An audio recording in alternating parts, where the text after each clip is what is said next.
Welcome to Japan, the land of the rising sun. Japan Global Perspective. First, geography.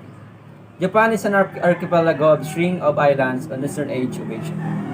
It consists of four main islands: the Hokkaido, the Honshu, the Shikoku, and the Kyushu, as well as the 4,000 of the smaller islands. The archipelago runs in an arc from north to south, stretching 3,000 kilometers. Japan occupies about 0.3% of the Earth's total land area. Japan's nearest mainland neighbors are the Siberian region of Russia, in the north, and Korea and China further south. Then, the climate. Due to the large north-south extensions of the country, the climate varies strongly in different regions. Japan has four seasons, which is the spring. It is happen on March to May. It's warm but not too hot and isn't too much rain. The next is the summer. It's happen in June to August. It's 3 weeks of rainy spell. Temperature are in high of 30 degrees because of its location. On Pacific, it is high humidity. Next is the autumn. Autumn is happen in September to November. It's light breezes and colder temperature, around 8 to 10 degrees Celsius. Next is the winter. Winter is happen in December to February. It is dry and sunny along the Pacific coast. Its temperature drop below 0 degrees unless you go north. It can snow in central and northern region. Southern Japan is relatively temperature and experience a mild winter. Next is the population. The population of Japan is about 126,244,000. It's included approximately 2 million foreign residents, more than half of the non-Japanese population is of Korean descent. Next is diversity. According to the census statistics, 97.8% of Japan population are Japanese, and within the remainder are foreign nationalists in Japan. Next is the political system of Japan. The political system of Japan are conducted in a framework of multi-party, bicameral, parliamentary, representative, democratic, constitutional monarchy in which the emperor is head of the cabinet, which directs the executive branch. Japan adopted a constitution in 1947 based on the basic principles. First, the sovereignty of people. Second, respect for key human rights. Third is the rejection of war. Next is the economic condition. The economic condition of the Japan is highly developed free market economy. It is the third largest in the world by normal GDP and fourth largest by the purchasing power parity, and it is the world's second largest developed economy. Next is the imports and exports. Japan's main imports include mineral, fuels, machinery, and food. Leading suppliers of these goods were China.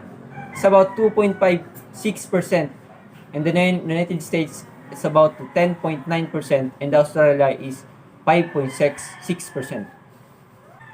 In Japan economy, it contributes 16% of GDP. It is consists of vehicles, machinery, and manufacturing goods. Japan major export destination was in the United States. It's about 20.2%. In China is 17.5%, and Republic of Korea is 7%. Next is the capital. Japan current capital is Tokyo, wherein Kyoto is Japan's old capital, and the beating heart of Japanese culture. Next is the flag. The flag of the Japan is made of a red circle, symbolizing the sun against a white background. It is known as Hinumaru, in Japanese meaning circle of the sun, because Japan lies at the far west of Pacific Ocean. The sun rises spectacularly over the sea to the east. Next, the map. The earliest known term used for maps in Japan is believed to be kata. Is the regions of Japan. First, the Tokyo and the temple-laden. Kyoto to the tropical beaches of Okinawa. Japan is captivating mix in whether you want to seek out the best sushi around Chokiji, visit cutting-edge galleries in Kanazawa, or explore the stunning alpine region of central Honshu. Use our map of Japan below to get grips with one of the world's most intriguing countries. Take a dip at hot spring resort town such as Dugu or Sukawa Onsen, or experience the best skiing and snowboarding in Naisiku. The sense of history and tradition is tangible in Japan. Trace of development of Buddhism in the former capital of Nara. The Guap and the monument bronze Boda and Todaji, one of the seven great temples, head to Niku, where you'll find the wonderful extravagant Tushu Gushin on wander around Himeji Castle, a remembrance Japan's samurai past. Next, Japan social concepts. Lifestyle, occupations, current events, sports, historical events, and media technology. First is lifestyle. Ikigai is Japan way of life that promises happiness. Ikigai is the exact opposite of Haiji. While Haiji promotes slower paced life, emphasizing self-care and taking time out for yourself. Ikigai is finding your purpose in life. Japanese people shares many pastime like manga, is comics and anime, karaoke, is private room to have fun, gaming, is video gaming, and sports. Next, the occupation in Japan. Military occupation of Japan was last only in 7 years, from 1945 to 1952, by Allied powers after its defeat in World War II. During the occupation period, Japanese soldiers and civilians from abroad were repatriated to Japan's armed. Industries were dismantled and political prisoners were released. Next is the current event. Now present, the latest happenings in Japan was the COVID-19 pandemic. All over the world, most of the countries suffered in this pandemic. Next is the sports. Japan can be considered a fairly athletic in that there is a lot of interest with different sports. It is also a significant part of Japanese culture. Both traditional sports such as sumo and martial arts. Sumo is considered Japan's national sports. Next, basketball. Was introduced by visiting Americans in 19th century. Martial arts such as judo, karate, and modern kendo are widely practiced and enjoyed. Then football and baseball, skating, rugby union, golf, racing, auto racing. Next is the historical events. Homon period, 300 before Christ. The early Japanese were gatherers, hunters, and fishers. Yayoi period, 300 before Christ to 250 after that. The introduction of rice agriculture begins the development of a social hierarchy in hundreds of small countries that started to unify into larger countries. Kofun period is 250 to 538. Japan is for the first time more or less united. Large tombs, kofun, were built for the deceased leaders. Asuka period, 538 to 710. Introduction of Buddhism. Prince Sotoku's constitution of 17 articles is promulgated. The Teika reform is introduced. The Ujiwa era starts. Next is the Nara period. Nara becomes the first permanent capital. The capital moves to Nagaoka. Next is the Heian period. The capital moves to Heian, Kyoto. Fujiwara Mishinga becomes regent, marking the peak of Fujiwara power. The Taira clan under Taira Kyumori takes over the power after the Heiji War. The Buddhist Judo Sikh Pure Land Sikh it is introduced. At the Jinpei War, the Minamoto clan puts an end to Taira supremacy. Next is the Kamakura period. Is the Sen Sikh is introduced.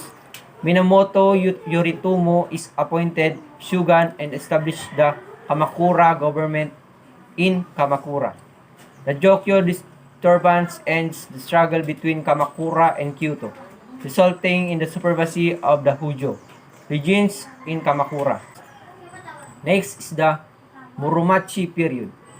Muromachi period sa Kemo restoration, the emperor restores power over Japan. Ashikaga Takauji captures Kyoto. The emperor placed and established the southern court in Yoshino. Takauji established the Muromachi government and second emperor in Kyoto. Next is the Asuchi Momoyama period. The Takeda clan is defeated in Battle of Nagasino. Nabunga is murdered and succeeded by Toyotomi Hideyoshi. Hideyoshi confiscates the weapons of farmers and religious institutions and the sword hunt. Next is the Edo period. Edo period is Ieyasu is appointed shogun and established the Tokugawa government in Edo, Tokyo. Next is the Meiji period. The Meiji Constitution is promulgated. Sino-Japanese War, Russo-Japanese War, annexation of Korea. Next is Taisho period. Japan joins Allied forces in World War I. The Great Kanto earthquakes devastates Tokyo and Yokohama. Next is Showa period. The new constitution is promulgated. The Allied occupation of Japan ends. Japan becomes member of the UN. Normalization of relations with China. Oil crisis. Next is Heisei period. Burst of the bubble economy. The Great Hanshin earthquake hits Kobe. Sarin gas attack in the Tokyo. Subway the Onsek. The Great East Japan earthquake hits the Tohoku region. Next is the media technology. Japan focused on intensive mathematics education and the reverence of engineers in Japanese. Cultures aids engineering talent development, which has produced advances in automotive engines, television display technology, video games, optical clocks, and many other fields. Japan is a fascinating country. Japan holds the largest newspaper within 42 firms include 24 local television broadcaster and 18 local radio stations. Japan has undoubtedly become a leader in innovation and technology. Japan's progress is automation, use robots, integration of official intelligence.